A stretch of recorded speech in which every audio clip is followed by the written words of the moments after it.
नमस्कार दोस्तों। आज के हमारे इस वीडियो में हम आपके लिए संतोषी माता के व्रत की दूसरी कहानी लेकर आए हैं। एक समय की बात है, किसी नगर में एक राजा और रानी थे। उनके दो बेटियां थीं। राजा ने अपनी दोनों बेटियों को तैराकी, तीरंदाजी, घुड़सवारी आदि सभी प्रकार के शिक्षा दी थी। साथ में ही रानी ने बेटियों को घर की जिम्मेदारियां भी अच्छी तरह से सिखाई थी। बड़ी बेटी चंपा छोटी बेटी रूपमती थी। चंपा थोड़ी सांवली थी, जबकि रूपमती नाम के समान रूपवान थी। रानी हर शुक्रवार को पूरे विधि विधान से व्रत करती थी। उनकी महल में एक धाम में रहती थी, जो अपनी भतीजी से राजा की शादी करवाना चाहती थी। लेकिन राजा ने अपने पसंद की राजकुमारी से शादी करी थी, इसलिए वह रानी माँ से चिढ़ती थी और हर समय सबके सामने रानी माँ के खिलाफ कान भरती थी। चंपा कभी किसी की बातों में नहीं आती थी और रूपमती कई बार दाएं माएँ की बातों में आकर अपनी माँ से लड़ने लगती थी। एक बार राजकुमार का रिश्ता चंपा के लिए आया। राजा ने धूमधाम से चंपा की शादी कर दी और उस राजकुमार को घर जवाई बना के रख लिया। शादी रानी माँ ने चंपा की शुक्रवार को संतोषी माँ का व्रत करा दिया। अब हर शुक्रवार दोनों माँ बेटी व्रत करने लगी। संतोषी माता की कृपा से चंपावती गर्भवती होगी। राजमहल में चारों तरफ खुशियाँ ही खुशियाँ छा गई।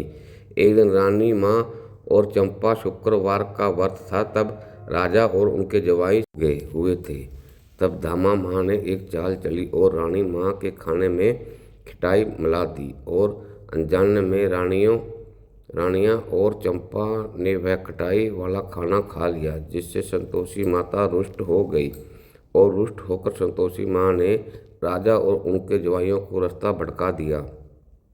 उन दोनों की याददाश्त भी चली गई। वह दोनों सिपाहियों से अलग हो गए, इधर उधर भटकने लगे। भूख और प्यास से व्याकुल होकर वह दोनों बेहोश हो गए। उसी समय वहाँ से साधु गुजर रहे थे। उन्होंने बेहोश देखकर उन दोनों को अपने साथ अपने आश्रम में ले गए। सिपाहियों ने उन दोनों को खूब ढूंढा, पर वो दोनों नहीं मिले। सिपाही वापस महल में आए और रानी माँ को सारी बात बताई। चंपा को जब यह बात पता चली, वो खूब रोई। रानी माँ ने अपनी जिम्मेदारी संभालते हुए चारों दिशा में सिपाहियों को राजा और जवाई को ढूंढने भेजा। कई दिनों के बाद सब खाली हाथ वापस लौट आए। तब रानी माँ ने बड़ी बेटी चंपा को राज्यभाषा कर दिया और राजगद्दी पर बिठाया। अगले शुक्रवार रानी माँ और चंपा ने फिर से व्रत रखा। तब दाएं माँ ने फिर से चाल चली और उनके खाने में खटाई मिलाने लगी। लेकिन तभी रानी माँ ने उसको ऐसा करते देख लिया। उसे पकड़ लिया। पूछने पर धामा ने सारी बात बताई कि उसने पहले भी खाने में खटाई मिलाई थी। तब रानी माँ ने उसे कारागार में डलवा दिया। अब रानी और चंपा संतोषी माता की से प्रार्थना करने लगे, हे माँ संतोषी, आप हम सबकी माता हैं और हमें आपके बच्चे हैं। हमारी भूल माफ़ करें। संतोषी माँ हमारे पति को वापस लाएं। तब उसी रात्रि को संतोषी माँ एवं राजा के सपने में आई और बोली, अरे राजा उठ, अपने राज्य वापस जा। तेरा जवाई और तू मेरे प्रकोप को झेल रहे हैं। अब तुम अपने राज्य जाओ और मेरा एक मंदिर बनवा कर दूसरे दिन राजा और उसका जवाई सभी साधु संतों का शुक्रिया करते हुए, उन्हें प्रणाम करते हुए राज्य की ओर लौट जाते हैं और पूरे राज्य को संतोषी माँ की महिमा बताते हुए संतोषी माँ का एक भव्य मंदिर बनाया।